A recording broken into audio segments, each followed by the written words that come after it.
ಸದಾ ವಿವಾದಕ್ಕೆ ಕಾರಣವಾಗುತ್ತಿರುವ ಶಿವಮೊಗ್ಗ ಜಿಲ್ಲೆಯಲ್ಲಿ ಮತ್ತೊಂದು ಗಲಾಟೆ ಪ್ರಕರಣ ಬೆಳಕಿಗೆ ಬಂದಿದೆ.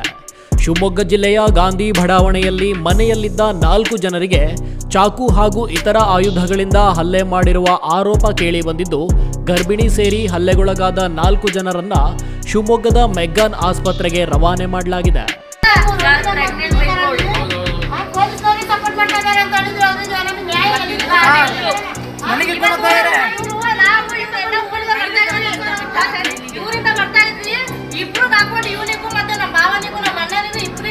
ತುಂಬಾ ಹೊಡ್ಬಿಟ್ಟಿದ್ದ ಅಪ್ಪು ಯಾಸೀನು ಆ ದತ್ತ ಮಕ್ಕಳು ಎಲ್ಲ ಹೊಡೆದಿರೋದು ಅಪ್ಪುನ ಮೇತ್ಕೊಳ್ಳೋದು ಇವತ್ತಿಲ್ಲ ಹೆಂಗಸರು ಮಕ್ಕಳು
ಕ್ಷುಲ್ಲಕ ಕಾರಣಕ್ಕೆ ಅಬ್ಬು ಮತ್ತು ಯಾಸಿನ್ ತಂಡದಿಂದ ಹಸೀನಾ, ಗರ್ಭಿಣಿ ಮಹಿಳೆ ಉಜ್ಮಾ, ಸಲ್ಮಾ, ಸೈಯದ್ ಶೇರು ಎಂಬ ಮಹಿಳೆ ಮೇಲೆ ದಾಳಿ ನಡೆಸಲಾಗಿದೆ.